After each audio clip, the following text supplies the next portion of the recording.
In this podcast, I'm going to continue on from my story of being set up in a scam, a sting, CIA, NSA sting to destroy my encryption companies by Johns Hopkins Applied Physics, Johns Hopkins Medicine, Johns Hopkins Universities, all the directors.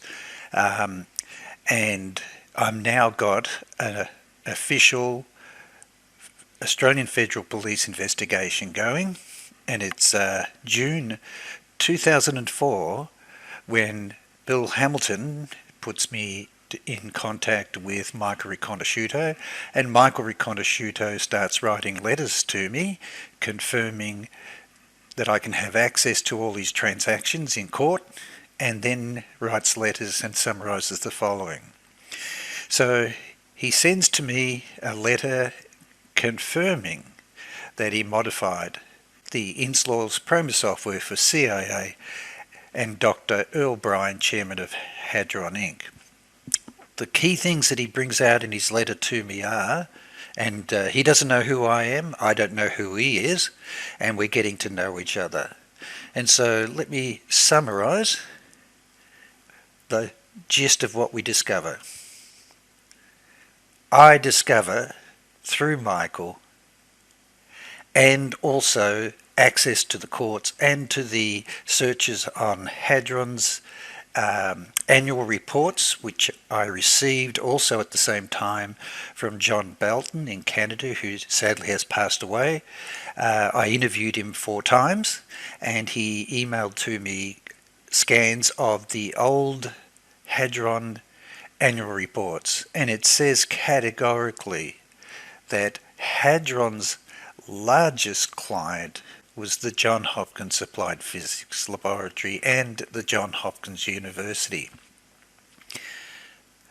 It now is making sense. Let's have a look at the diagram. This is the chronology. We've had a bogus prince, that's the CIA sting that destroys our first business opportunity for encryption in Australia with United Nations SEAL program in the federal government.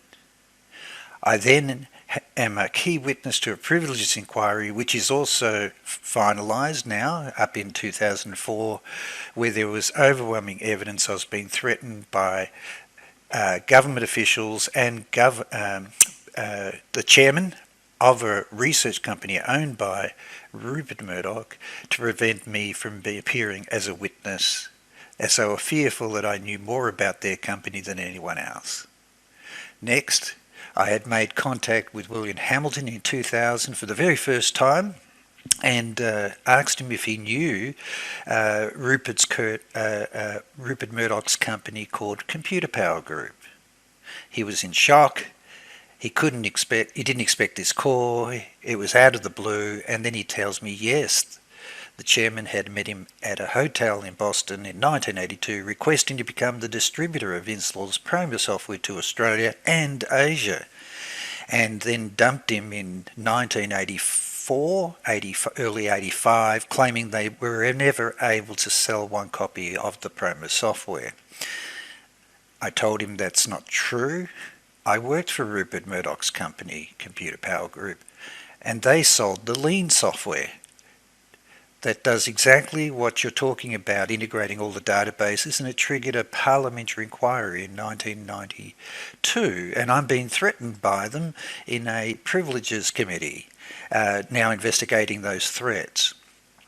Of course, during this time, I'm called across to Geneva to work with WiseKey and requested by Johns Hopkins to negotiate a partnership of trust for a root authority for medical encryption keys, a root key under the Swiss Alps. And the last podcast, as you have already watched, confirms that they brought in a bogus Asian man to represent Johns Hopkins directors and their investments. He's a known bankrupt. And the whole thing was a scam to destroy our credibility. I now have a federal police investigation launched with the assistance of Honourable John Howard, the Prime Minister of Australia. He was going to raise the evidence of being defrauded by John Hopkins institutions and destroyed with President Bush Jr. himself when visiting Australia, but time prevented that from happening. So with the assistance of Prime Minister John Howard and the Federal Attorney General, we launched an official Australian Federal Police investigation in fraud against the directors of John Hopkins and Amcare Labs, who had set us up with that investment scan in Geneva. I make contact now with Michael. This is what this podcast is about. I've made contact via letters with Michael. He's so relieved to have someone that's a physicist, mathematician, and computer programmer, advanced like him, but he's a genius. I think I'm smart, but he's infinitely better. We've had talks for many years, for nearly 20 years coming up. It's close to 15 years, I should say. But the things that he's explained to me, he's a genius. No question about it.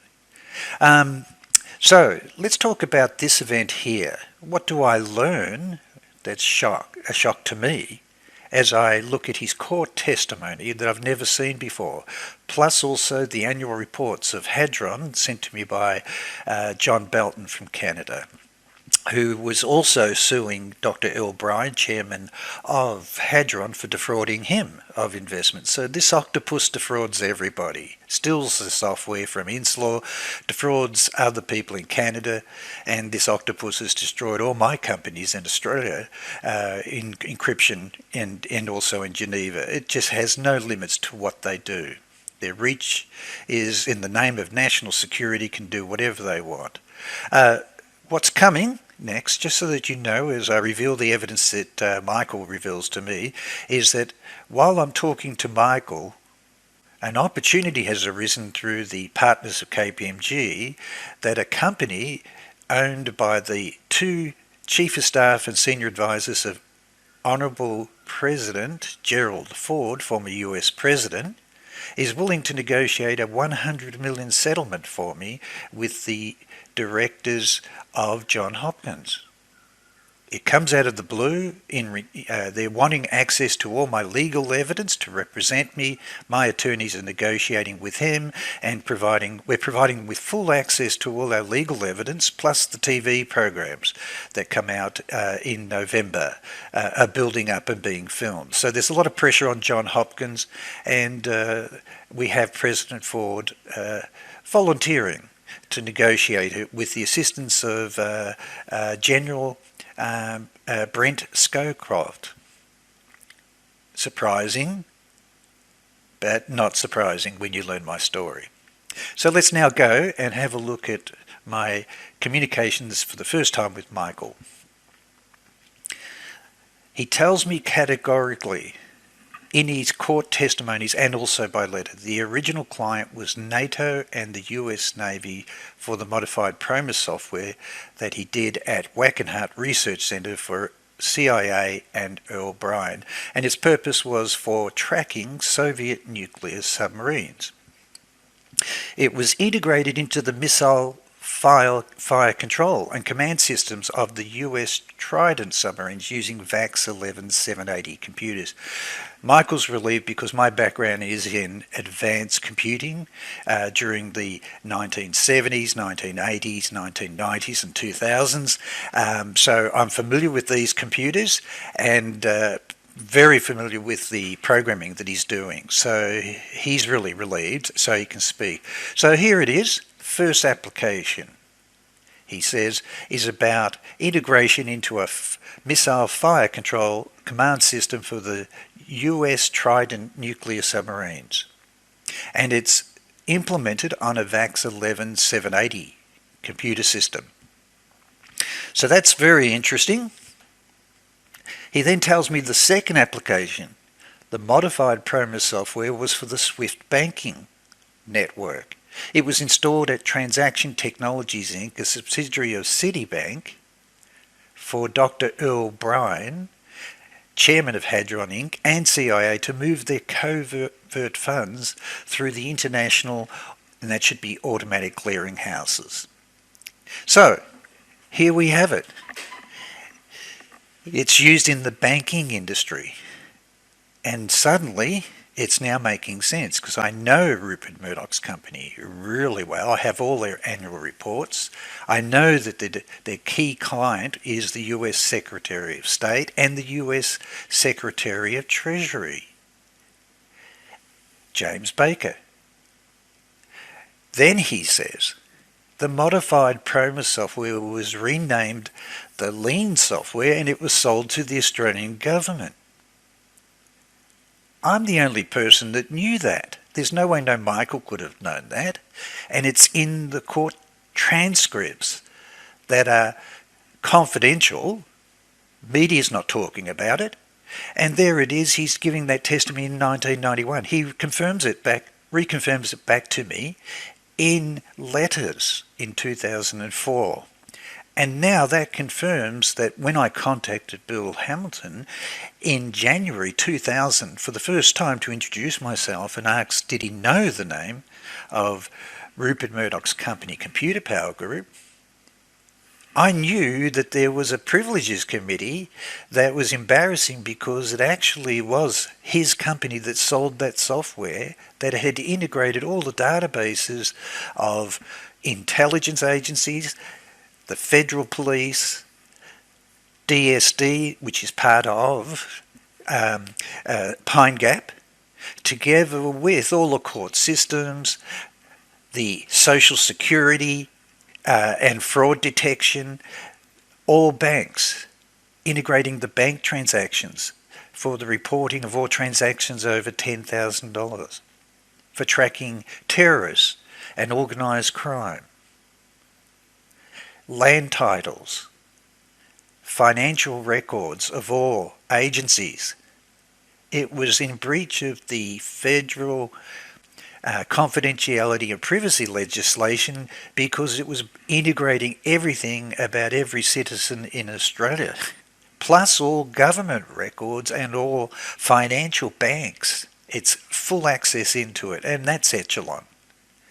So Rupert Murdoch's government installed it, sold it to the Federal Attorney General in Australia, and it was implemented at AUSTRAC, which is the main centre. Now, I will do a whole podcast on this side because I interviewed the director in charge of the Lean project for the Federal Attorney General, and he testifies to me. He didn't know who I was. He didn't know anything about the companies. I didn't say anything. And he said he was taken to AUSTRAC. And Rupert Murdoch's company, Computer Power Group, demonstrated their Lean software to him. So here is independent verification.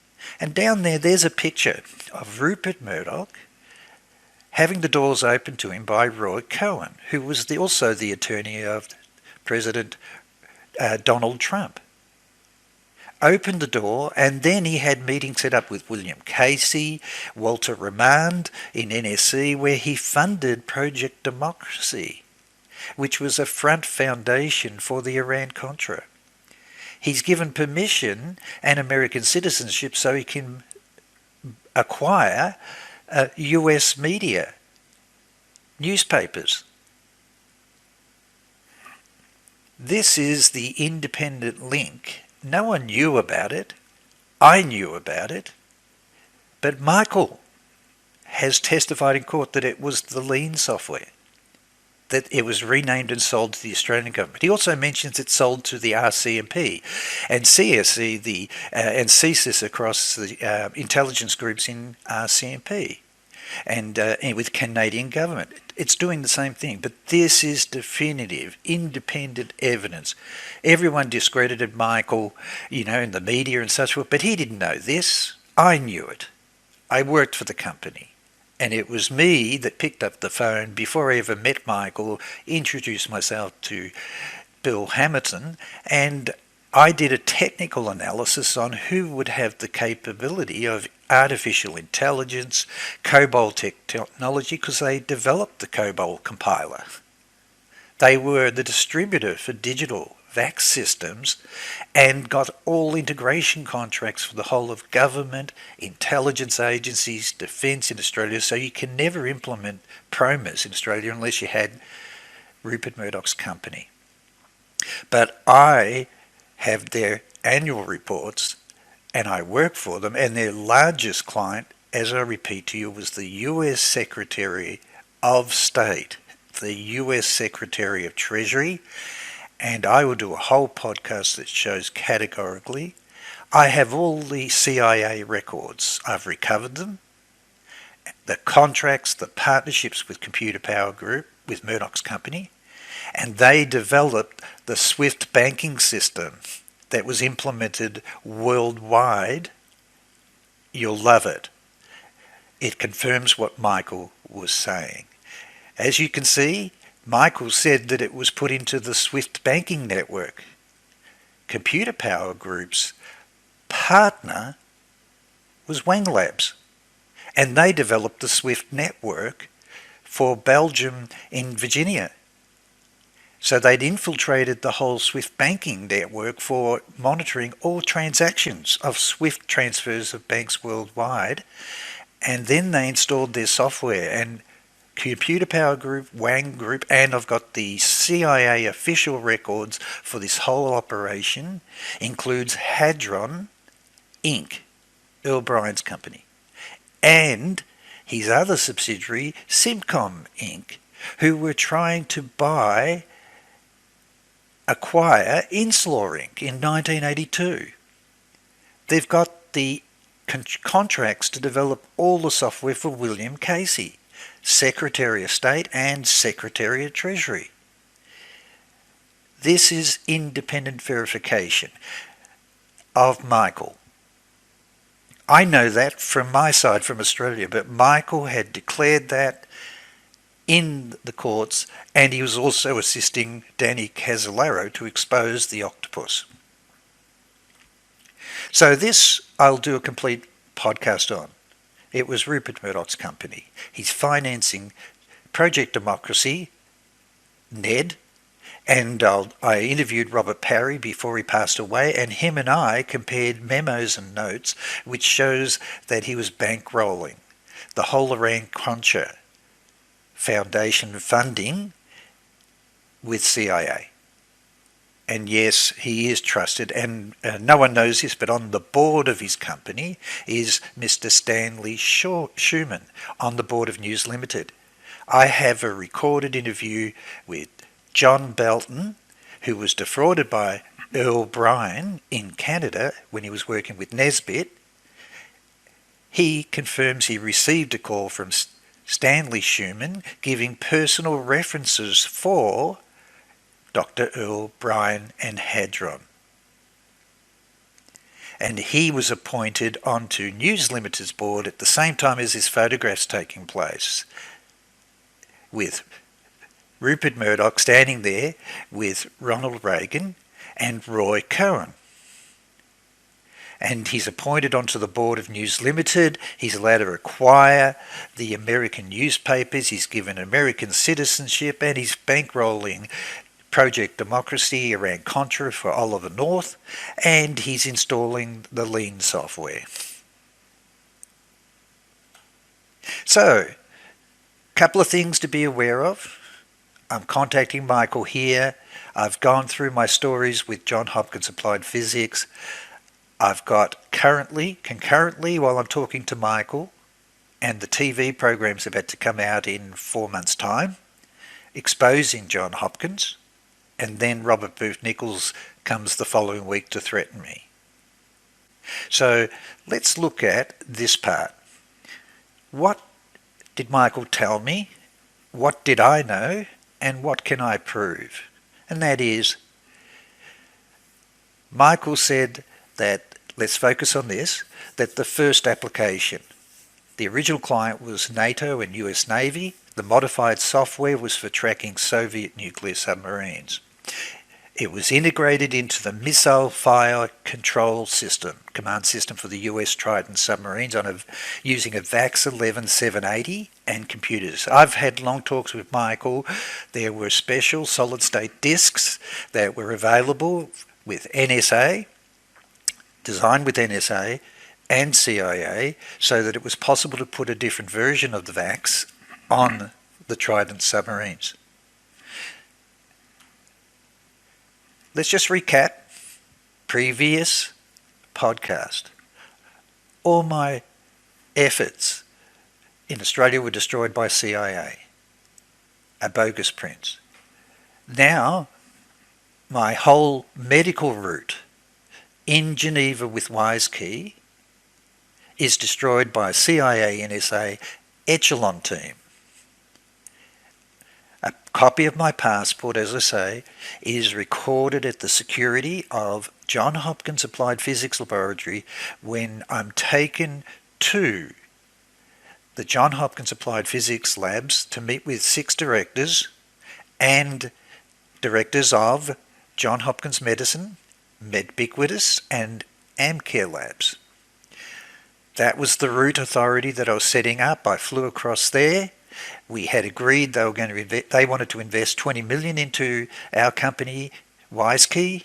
I was the director of, and here's the photographs of signing the agreements in Geneva. They fly David Wong across. David Wong is introduced by the directors of Johns Hopkins to me in a conference for the investment meeting.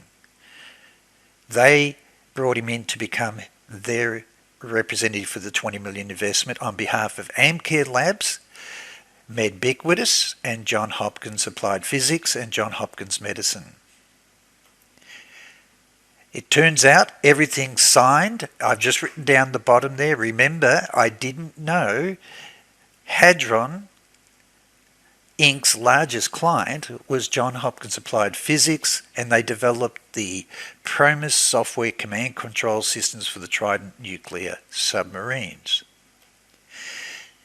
Just to recap for you, their investor representative, David Wong, turns out he was bankrupt in 1985, and the Singapore papers declare him bankrupt again in the exact days that he's sitting in USA at our meetings with the directors of Johns Hopkins to represent their 20 million investment with me.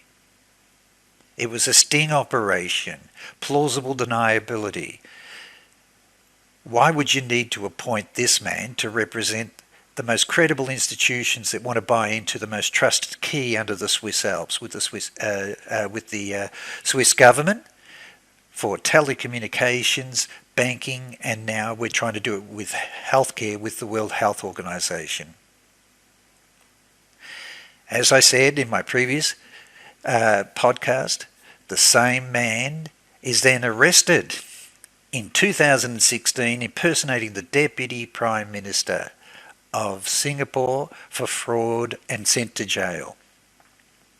This is their trusted man. This is the man that was trained with the Israeli military. This is the man that had high-level contacts with the Chinese military, wanting to get full control and access to our root key. It was a sting operation. Okay, let's go on with Michael. Most important thing is, Michael's telling me that it's developed. The first application is for the Trident submarines for tracking Soviet nuclear submarines, and it's been developed for NATO. So let's have a look. Remember this guy, Paul Stiles. Peter Green, Director, Medbiquitus and Johns Hopkins, Medicine and University, sends me the resume, calls me in Australia, wants me to employ him, sends a resume across. He's an expert, world expert on encryption. Can I employ him and get him involved as part of the conditions of the investment, the 20 million that David Wong will be signing and bringing across? His resume confirms that he was a high-level expert within NSA on encryption, an advisor to the Congress on matters that have to be represented by the director of NSA. He owns a company, iJet Intelligence, Travel Intelligence, worldwide, and they employ former NSA, former CIA, former FBI intelligence operatives. I do a search on iJet. And of course, that's how I discovered that here's Paul Stiles and here is Bruce McIndoe. Bruce McIndoe is the founder of iJet. So is Paul Stiles.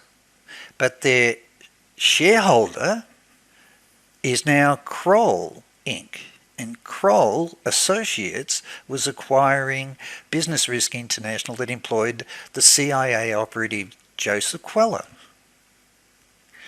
who was all over Danny and arranged the fatal meeting for him when he was found dead with both wrists slashed. This is just too much of a coincidence. I now start to do a lot of searches on Bruce McIndoe. I discover he's the former lead architect of intelligence programs for the whole of US government and graduate of Johns Hopkins, but working with Johns Hopkins because this is where Paul Stiles and him work. It turns out that inquiries are made by the Danish government in 2002, after they defrauded me and destroyed all my companies, and discover that Bruce McIndoe is the lead architect for ECHELON. ECHELON 2. And ECHELON 2 is the big brother of surveillance. They interview him. He confirms he worked for national security. He owns iJet Travel. He is the architect of ECHELON. He employs NSA, CIA and KGB and South African intelligence agents. I mean, this is not just US, this is global. It's almost considered as a miniature version of the previous employer, NSA. He then is asked more questions and then tells in his interview here that he worked for CSSI. And I couldn't work out who CSSI is. I know CSS is Central Security Service, which is the overarching encryption group within NSA. The director of NSA is the chief of CSS. I'm thinking this could be CSS, so I do a search. But he says it's sold to Computer Science Corporation. So he starts a company, and he only sold it in 1987, and it's involved, it says here, through his company, they had large-scale projects for NSA ECHELON. It was his biggest project. And he designed ECHELON 2. As the interview goes on, the European Parliament is now blowing open that ECHELON's spying on politicians. German politicians, French politicians, everyone.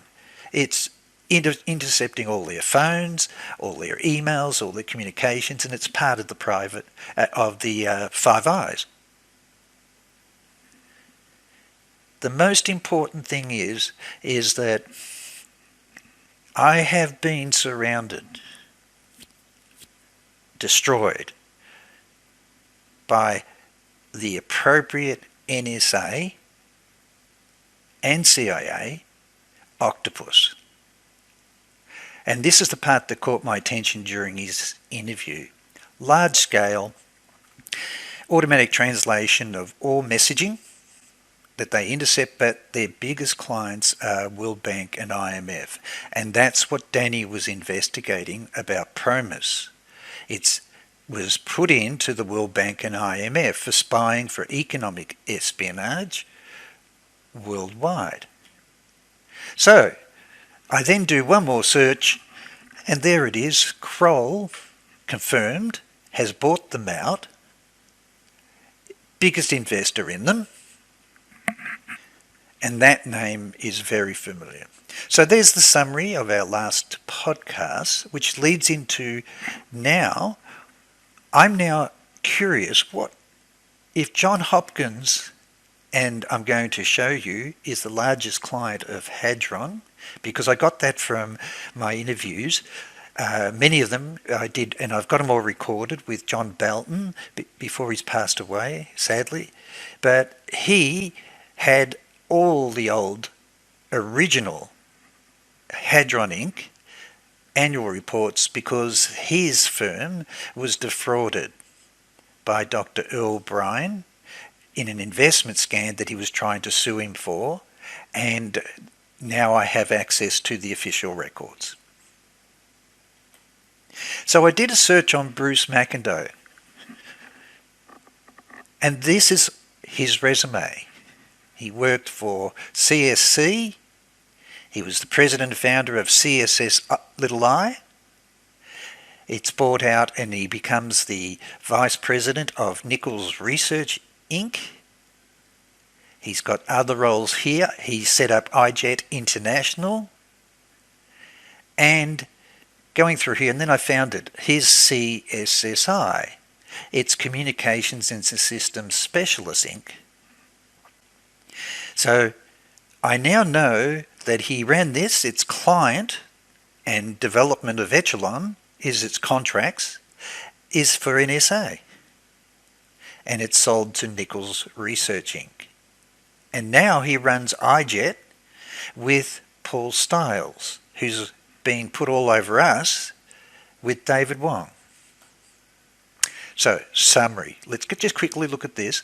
Michael says the original first application for the modified Promis was an urgent contract they had to do for NATO, US Navy, for tracking Soviet submarines, and it was installed on the US Trident submarines. It was integrated within the missile fire control and command systems. Now, Michael's testimony is in court.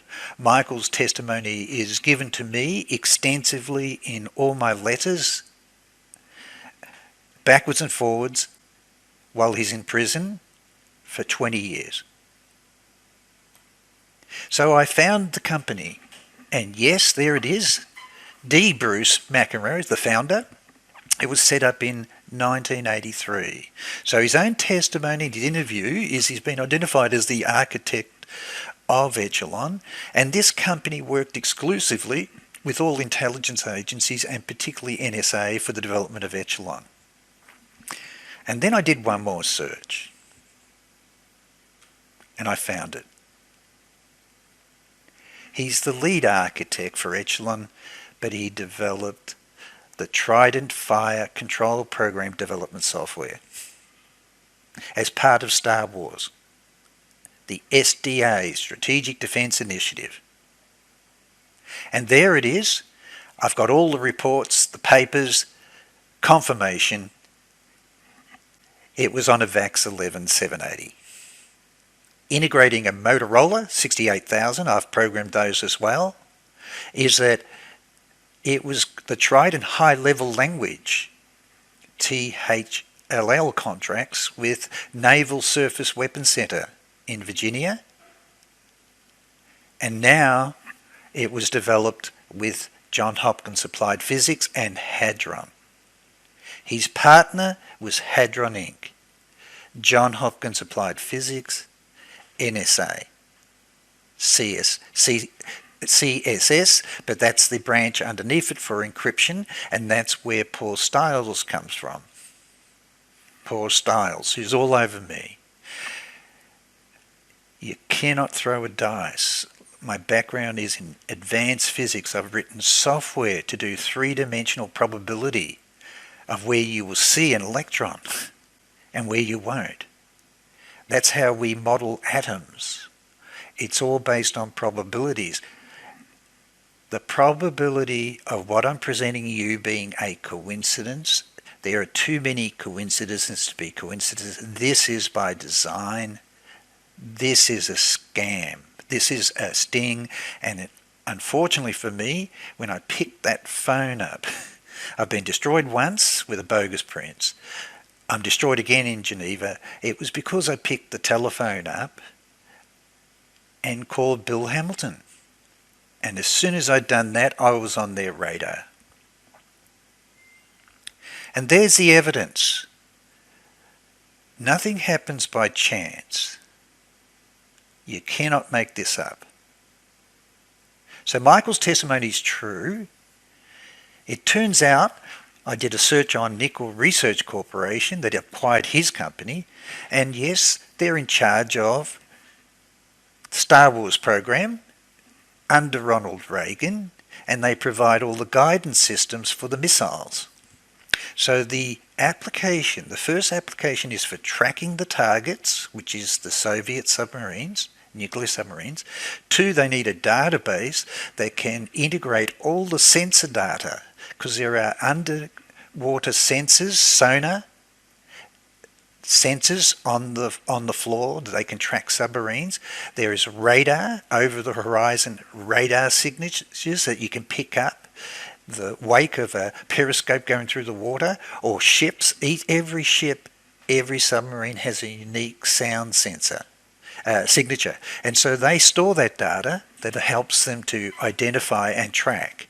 So you are talking about the integration of massive databases, and Bill's software at the time, there are more advanced systems now, but at the time, in the early 80s, his was the only one that could run on the 32-bit VAX computer architecture, particularly for the intense database mapping, and could integrate databases from multiple vendors across multiple computer platforms. And so that's what it was. It was a system integration priority. They had to integrate all the different architecture that's in defense. They had to integrate all the different computer architecture in CIA, NSA, DIA, and then you go out to the NATO forces with all the allied forces, with all the different vendors that they've got in Europe and Australia, Canada, and the US. So they stole Bill's software because of the strategic importance, and it became part of the CIA, NSA, DIA integrated ECHELON database management system for strategic targeting for nuclear war. Now let's look at the evidence independently. Bill Hamilton is talking with Danny. Danny Casolaro is investigating the evidence that it was stolen. The Promis software was stolen. Its first application is for tracking nuclear submarines, and it was integrated onto the Trident submarines. So this is really interesting. Bill gave me a copy of this affidavit from Donald Ward.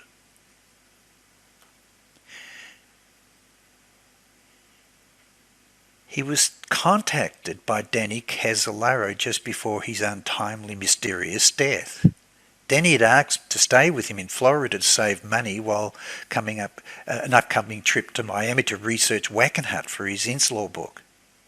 I agreed to let him stay, especially since he had offered to provide me with some information on my own investigations. That trip never took place because Danny was found dead a few weeks before.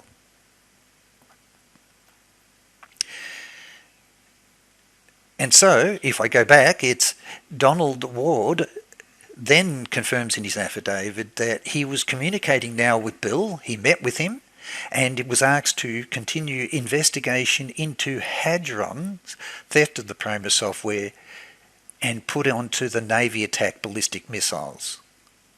He asked him if he could check whether HADRON had helped put Promis on the submarines in 1983 or later, and if it was installed on a VAX computer.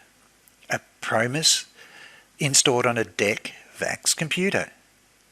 So this is happening after Danny's death now. He's following through with it. Wanted to know if there's any evidence that Navy's Promis database was used for, and was it also involved with intelligence. And so Donald Ward confirms that he made contact with the US Navy Pentagon Public Affairs Office about the NAVSEA command in Arlington, Virginia, and she confirmed the Navy since early 1980s had used software program called Promis for database management aboard submarines in intelligence gathering and dissemination. She said the Navy installed Promis aboard attack SSN and ballistic missile subs using a VAX 1170 Model 5 computer. She says then it was changed and upgraded to run on Oracle databases. Now this is happening later, but this is independent verification that Bill's tracking down with his inquiries. So the evidence was pointing to, in the court cases that Bill Hamilton's fighting, plus he's facing bankruptcy, plus HADRON and Simcom had tried to acquire and buy out his company to get control of the Promis software in 1982 and 83. It's obvious that Bill was on the right track, Danny was on the right track, and the testimony of Michael is true. These are the specifications and calling for contracts that Bill Hamilton was able to find out during his court case, confirming that there is Promis database. They called it the Promis database on the Trident submarines. It's the combat systems. Then when I went through all of the annual reports that John Belton sent to me, the very old ones, I found this article in the newspaper. This goes back to early 81. The Promis software was modified for the US Trident nuclear submarines, and that HADRON, Earl Bryan acquired Radcore from Robert Duffy, 75 computer systems engineers under contract to the US Navy Underwater Systems Center to provide support for the US Trident nuclear submarines. And as you can see highlighted there, the company is developing the weapon systems and the fire control systems. So HADRON's acquiring the company that had the original contracts in 1981. I then go through the old annual reports, and there it is. He acquires on November 25th, 1981, the Radcore Inc., but he also acquired Simcom Inc. And I'll do another podcast on this part because I have uncovered all of the official CIA records that HADRON and Simcom were developing the CIA software with Wang Labs, who is the business venture partner of Rupert Murdoch's company that built the SWIFT network and installed it in Australia. They built the SWIFT banking system for William Casey and CIA. Here's from the definitive evidence from the annual reports. It says categorically, Trident support. One of the major activities of the professional cert was to continue the support of US Navy's Trident strategic weapon system. Confirming again, not only that, they're also doing the maintenance and development of the infrared missile systems for the P-3 aircraft.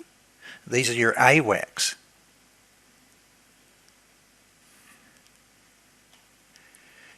Further confirmation, they also developed support for the US Navy's Polaris, Poseidon and Trident submarine nuclear defense systems, developing the application of computer engineering technology, evaluation and verification, operational readiness and performance of defense subsystems. So Michael's testimony in court was being investigated by Inslaw, investigated by Danny Casolaro, and I have proven that the architect of ECHELON, the two of them, are all over me with Johns Hopkins Applied Physics to destroy me a year after I contact Bill and tell him that I have evidence that Rupert Murdoch's company sold the Lean software to the Australian government, which is the Promis software. I did a technical analysis, And then when I contacted him, he confirmed that they had approached him to become the distributor of his Promis software and dumped him.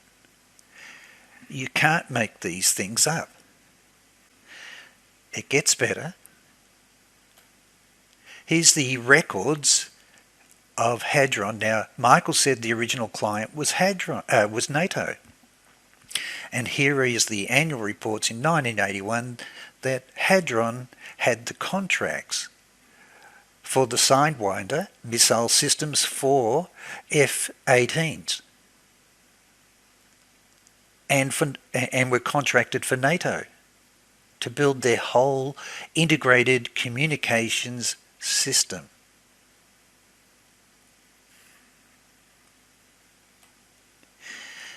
It outlines in detail the weapon systems for the F-18 Hornet.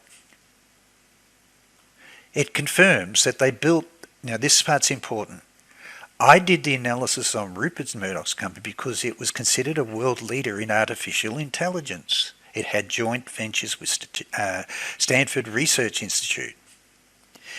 And not only that, it was the developer of and building a COBOL compiler for McDonnell Douglas. And that part's very important because that links back to Nichols' research, where the two founding research directors of McDonnell Douglas founded Nichols Research Corporation that bought out Bruce McIndoe's company. And they're building all of the guided systems and fire control systems for the Trident submarines using the Promis database. And so here we have definitive evidence that HADRON was building the expert systems engineering support for the North Atlantic Treaty Organization, voice switching, artificial intelligence, voice recognition control for the whole of the NATO command and control system. And then I found this. The complete resume. I won't put her picture up because I'm sure she's innocent. She's just telling her story. But she's interviewed and she confirms that she was employed by HADRON to work with Johns Hopkins Applied Physics Laboratory to develop the Trident missile system. So,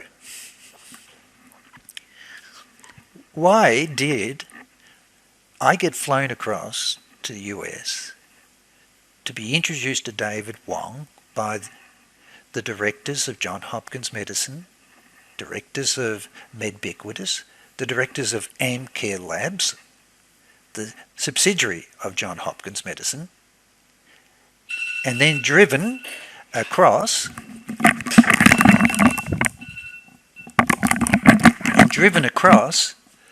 to meet with the 6 directors of Johns Hopkins Applied Physics because they wanted to take my passport. They're insisting I hand over my passport, and they took a copy of it, but they held it for over 2 hours, I think it was an hour and a half, while I'm in a room and meeting with them, and they're talking about their investments into WiseKey. ECHELON. We all know what they do with passports. Anyway, this definitively brings the evidence that my partner, the Johns Hopkins Institution, University, and Johns Hopkins Applied Physics, were the largest clients of HADRON Inc. that developed the first application of the Promis software for the Trident nuclear submarines fire control system with Bruce McIndoe and the partner, Paul Stiles. They both own iJet, which is acquired by Kroll Inc. because it is NSA, it is CIA, and it does use Promis, and it is ECHELON. This is also in the annual report for HADRON Inc. It also had a subsidiary called Avenue Technologies Inc.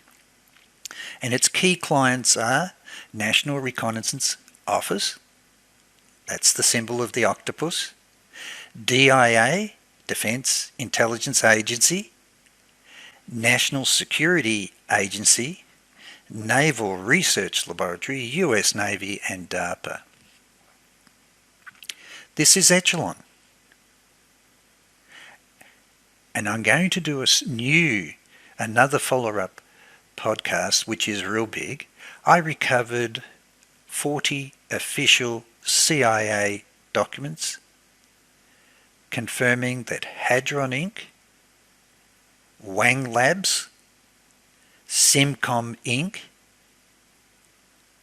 are partners of Rupert Murdoch's company that developed the whole CIA SWIFT banking system that was sold to all banks in Europe, UK, and Australia, and they built the SWIFT network for Belgium. It's located in Virginia, there's the hub, and it intercepts all banking transactions worldwide. This is what it's all about. The second application is for SWIFT banking economic espionage. It means that you can monitor all confidential banking transactions worldwide, intercept them, but more important, you can move covert funds for drugs and arms because you control the SWIFT network. And that's what Michael said was the application, the second application. And I will do a whole podcast on that, and I guarantee you that it's Echelon, economic espionage, and that's what the lean software was that Rupert Murdoch sold to the federal Australian government to be installed with the intelligence agencies, the federal police, and AUSTRAC. It's the fox looking after the chicken coop. So, iJet travel. Let's finish off on this. Coincidences? They're acquired by Kroll. In May 2002. Here's an article published in the Australian paper, Sydney Morning Herald, on 2005. I know everything about Kroll.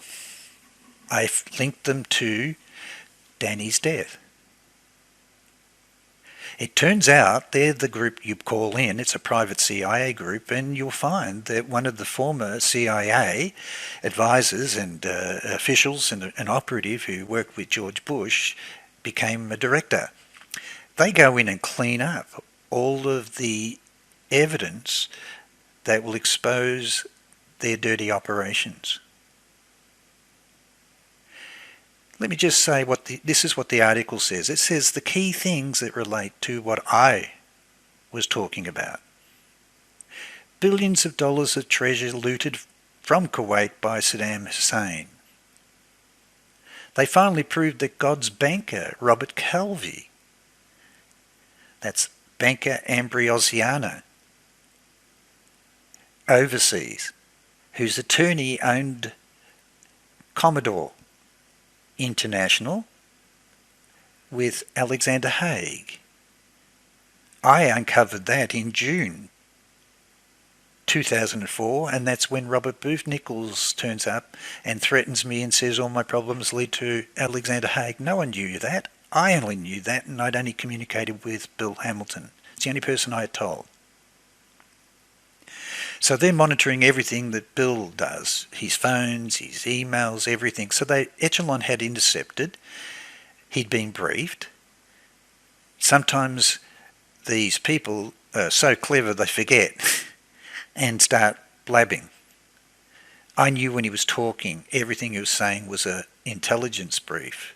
It had nothing to do with my TV programs that he was offering to provide legal evidence to help me with, before telling me I'll get a crowbar to the back of the head, have the military coming down on me, and I'm upsetting the most powerful Israeli businessmen worldwide if I don't stop with my investigation. So have a look at this. Robert Calvi. See, that was a CIA operation with the P2 Lodge, with Ted Shackley, William Colby, Henry Kissinger, Alexander Haig. And remember, I have the letters recovered, and that's how I knew about Alexander Haig, is the company banker Ambrosiano was owned by Robert Calvi, Michelle Sindonis, and Archbishop from the Vatican Bank, Paul Masinkas. And Michelle Sindonis was subpoenaing Alexander Haig to give testimony that he'd been helping Alexander Haig and also CIA with all of the money laundering operations through the bank. So Kroll gets called in to do the investigation and nothing's found. They come in and clean up. They also were investigating Robert Maxwell when his empire collapsed and he was Mossad's super spy selling the Promis software. They got appointed to do that. And now Danny's holding the checks, the BCCI signed checks financed by the Kuwait royal family, and Kroll is contracted to recover the gold bullion and stolen art for the Kuwait royal family. Kroll is a private CIA group who clean up all the dirty operations for CIA and NSA. Most important thing is that they employ former CIA, FBI special forces. Kroll was also engaged in a bugging scandal in Brazil involving Citibank. Now that's very important. Michael says that the Promis software was installed with Citibank, and what's happening now? I'm actually got President Ford offering to negotiate a 100 million settlement with the directors of John Hopkins. I will show you in another podcast that after they abandoned me, when they found that I had evidence of CIA was behind the bogus prints, they ran away, abandoned me after Robert Booth Nichols is making threats. It turns out that the chairman of John Hopkins, C. Michael Armstrong, on the board of John Hopkins and trustees, is on the board of Citibank with, you guessed it, Gerald Ford and John Deutsch, former director of CIA. What's disturbing about the evidence into the death of Danny Casolaro is all roads now lead to CIA, NSA. They are definitely Citibank, BCCI and the Kuwait royal family. These two guys flew back from Kuwait urgently to meet with Danny and set that meeting up. Joseph Queller, employed by Business Risk International, gives his card to Danny, claims he knows Peter Wiedniks and can set the meeting up for him in Martinsburg. Danny was meeting with Robert Altman and Peter Wiedniks. He had to bring his evidence, which was the signed BCCI checks. Robert Booth Nichols, all over him, flew back from Kuwait, told him that he was helping the Kuwait royal family recover all their gold and stolen art. Just to remind you, what's important about Kroll and turning up buying Bruce McIntyre and Paul Stiles' company, who are the architects of ECHELON. There's the letter to Bill Hamilton confirming that yes, they did employ Joseph Queller. He is former CIA. They claim he wasn't involved with any of the Promis investigations and records because they were contracted to Inslaw to investigate whether CIA and Earl Bryan had stolen his software. But they confirm that he's working for the CIA, and he's all over Danny. 2 weeks before Danny dies, Kroll Associates announced that it's going to acquire Business Risk International that's employed Joseph Queller.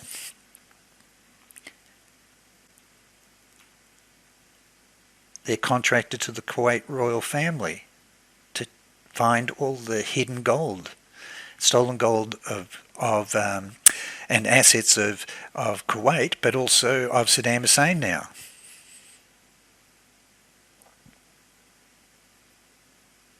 Seems like it's leading back. And then the last part is, remember, after all of this, they've destroyed my first business with UN and in the Australian federal government. They then destroy my business with WiseKey in Geneva. The TV program has just run with cameras on the premises of Amcare Labs with these directors. John Hopkins, denying they know anything about me, never met me before, lying. And then this guy turns up, Robert Booth Nichols, to threaten me, who was all over Danny. And then we get to the bit where what would be the probability that President Ford is turning up to negotiate $100 million? I'm going to do a whole podcast on this. I'll show you the signed agreements, the contracts, the negotiations, the boards. It's clear to me that Kroll goes right through here. So does iJet, travel insurance. So does ECHELON. So does Promis with John Hopkins. It's an octopus of national security. But the fact is that for this guy to turn up and threaten me, and then 2 months later I get a call from Bill Hamilton telling me that he's just learnt that Paul Wolfowitz, Richard Pearl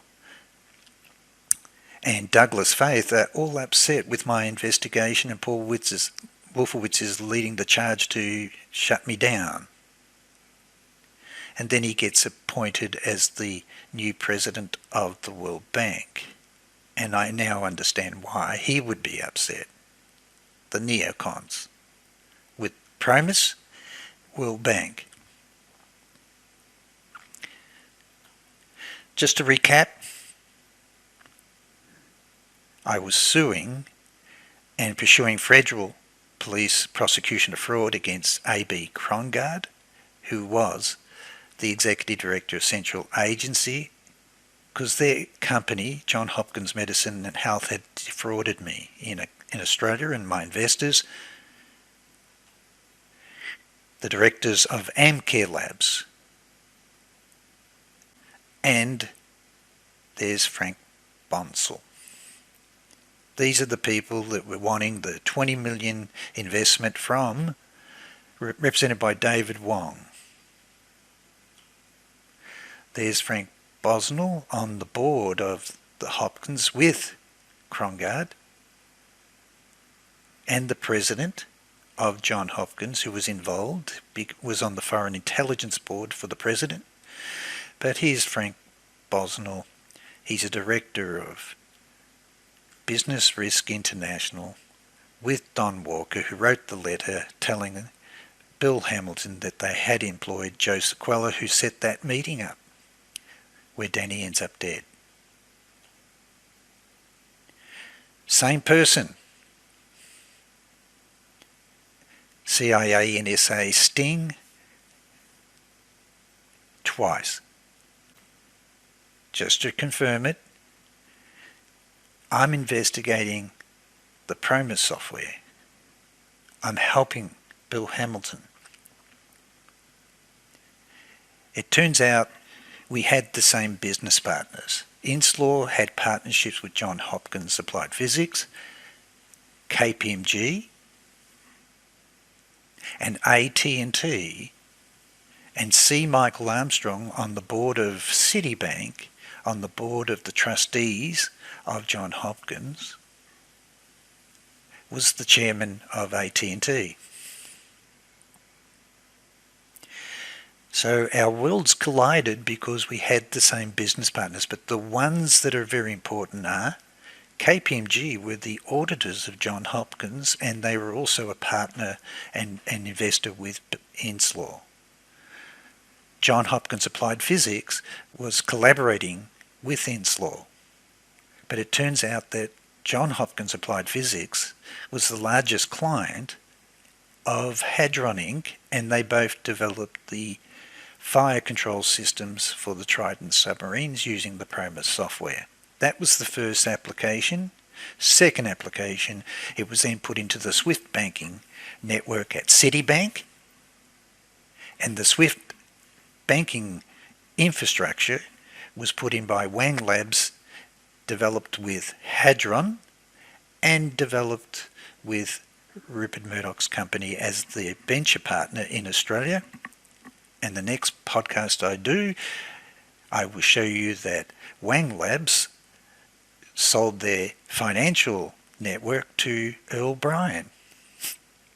And the business partner of Rupert Murdoch's company was Wang Labs Swift. You now can see the pieces. You can see the pieces. When I pick the phone up, I'm threatened in this Privileges Committee investigation. I have a federal police investigation. I have some TV programs exposing it all. And it's the same people. Murdoch side, Johns Hopkins Applied Physics, HADRON, Wang Labs, CIA, NSA, ECHELON. So it really comes down to is that for the chance of Robert Booth Nichols turning up in the middle of my investigations, prosecution of federal police and TV programs on fraud involving Johns Hopkins, is that he reconfirms that the octopus was always involved. Why was he linked to these people? Remember, very important. But George Pender was an administrator with CSS, which is part of, is the encryption component of NSA. That's where Bruce McIndoe worked. That's where Paul Stiles worked. That's why they were all over me. It's the group that developed the fire control systems for the Trident submarines with the encryption technologies. He's part of their board, and he's a gangster, well, he's a bagman for the Yakuza, the Mafia, Medellin, selling drugs and arms. And I'm going to do a whole podcast to show you that Danny was investigating him as part of our Royal Commission called the Costing Inquiry into CIA's activities worth billions with the Mafia, as evidence as the Costing Inquiry. And Danny has, I've got all his notes, was investigating him on this as well. I have all of that evidence and research that Danny did, and he was hot on the trail of his links to the octopus and his links to bring down the Whitlam government and his links to the Nugenham Bank and the biggest distribution of drugs through Australia with CIA. Last days of Danny, no coincidences. This man's all over him. This man's all over him. It all leads to Kuwait. It all leads to ECHELON. It all leads to Promis. That summarises that Johns Hopkins Applied Physics, all over me, with Johns Hopkins, with HADRON, was no coincidence. They were trying to destroy me before the federal police could get an investigation up to destroy my credibility.